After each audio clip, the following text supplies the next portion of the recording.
하늘에 눈을 띄워라. 오늘 같이 리뷰해볼 영화는 아이 인 더 스카이입니다. 2015년 개봉한 전쟁 영화인데요. 제목에서도 알 수 있듯 하늘에 떠있는 눈, 드론과 관련된 영화입니다.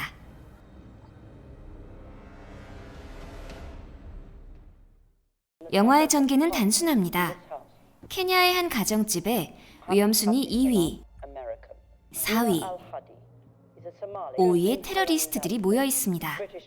영국, 미국, 케냐 3국이 합동작전을 펼쳐 이들을 감시, 생포하고자 합니다. 그런데 염탐 과정에서 이들이 테러를 준비하고 있음이 드러납니다. 폭탄이 가득 달린 조끼, 바로 자살 폭탄 테러를 계획하는 중이었죠. 이때부터 작전 목표가 생포에서 사살로 변경됩니다.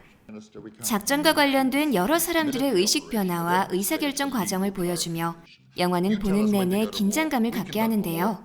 그럼 등장인물들을 한번 살펴볼까요? 이번 작전을 지휘하는 영국군 캐서린 파월 대령과 그의 보고를 듣고 의사결정을 해야 하는 벤슨 장군, 미 공군의 드론 조종사 와츠 중위와 캐리 일병, 케냐의 첩보원과 군인들, 그리고 각국 정치인들이 나옵니다. 즉, 영국군이 주도하는 테러범 소탕 작전이 케냐에서 벌어지고 있으며 미군 드론 조종사의 공격 개시를 위해 영국은 물론 미국의 허가도 있어야 하는 상황입니다. 여러 가지 문제가 있습니다. 타국에서 무력을 사용해야 하는 점, 그리고 민간인 피해가 발생할 수 있다는 점도 큰 문제입니다. 법적, 윤리적, 정치적, 군사적 문제로 각 인물들은 갈등에 빠지기 시작합니다. 관객 입장에선 정말 답답할 뿐입니다. 영국 외무장관은 외부 일정으로 연락이 잘 되지 않습니다. 그동안에도 테러리스트들은 계속 테러를 준비하고 있었죠. 마침내 보고를 받았습니다. 미국인을 공격할 수 없다며 미국 국무장관의 승인을 받아야 한다고 주장합니다. 백악관에서 승인한 작전이라고 아무리 말해도 소용이 없습니다. 그때 미국 국무장관은 중국에서 열린 모임에 참석 중이었습니다. 그는 굉장히 귀찮아하면서도 명확한 결정을 내려주는데요. 공격을 허가한다는 것이었습니다. 아무리 상대가 테러리스트라지만 사람을 죽이는 일이고 민간인 피해도 있을 수 있는 상황인데 크게 개의치 않는 모습은 어떤 면에서는 씁쓸하기도 합니다. 자, 이제 결정이 내려졌습니다. Yes, ma'am. 그렇게 드론이 출동하고 3, 2. 미사일을 발사하려는 순간 한 아이가 나타납니다. 이웃집에 사는 10살 남짓한 여자아이가 공격 대상인 건물 바로 앞에 빵을 팔러 나왔습니다. 모두 하늘의 눈을 통해 그 모습을 지켜보고 있는 상황입니다. 미국에서 드론을 조종하던 두 조종사가 아이를 발견하고 공격을 멈춥니다. 너무 배려심 많은 군인이었을까요? 그들은 사살 작전을 경험해 본 적이 없었습니다. 파월 대령은 이번이 마지막 기회라며 작전을 계속하라고 명령하지만 와츠 중위는 이를 따르지 않습니다. 아이를 고려해 다시 한번 피해 예상치를 계산해달라고 요청합니다. 영화는 새로운 국면에 접어듭니다. 한 명의 아이를 구하기 위해 계속 지연되는 작전. 그 사이에 테러가 진행되면 무수히 많은 사람들이 죽을 수도 있습니다. 작전을 수행해도 괜찮을지 먼저 법적으로 판단해 보네요. 군 법무관은 법적 문제는 없다고 보지만 상부의 확인을 요청합니다. 다시 고민은 법무장관에게 넘어갑니다. 법무장관은 아이에게 닥칠 수 있는 최악의 상황을 걱정하며 작전 수행을 만료합니다.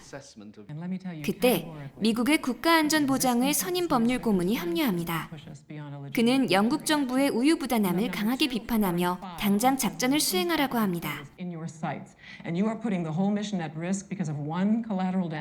사람들은 다시 갈등에 빠집니다.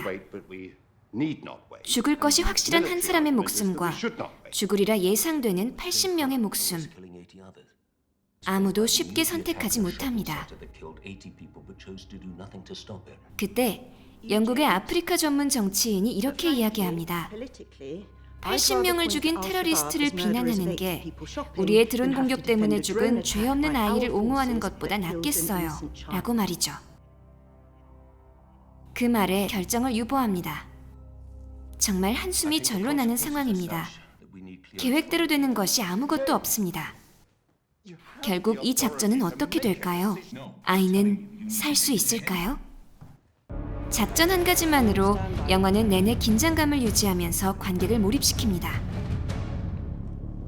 여러분은 누구의 주장에 공감하시나요?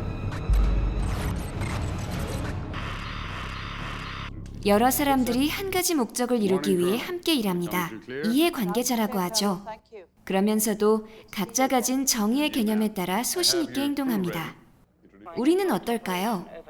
영화 속 의사결정 과정은 우리의 모습과도 닮아 있는데요. 국제사업팀을 예로 들어보면 우리는 한국 정부의 목표 달성을 위해 프로젝트를 위탁받아 수행합니다.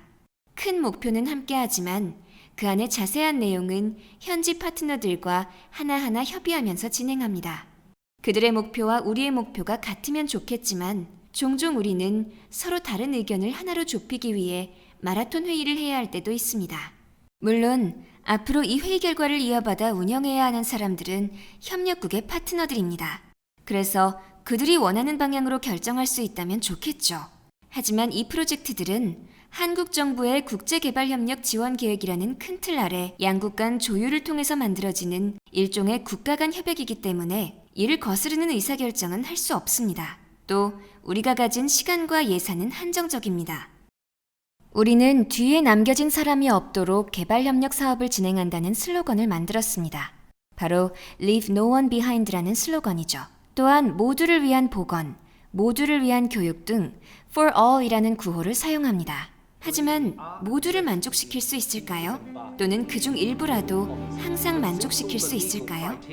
언제나 모두를 만족시키는 일은 아마 불가능할 것입니다. 왜냐하면 저마다 생각하는 개발의 정의 자체가 다르기 때문입니다. 가능한 한 각자 자기 편에 유리한 개발의 정의를 찾겠죠.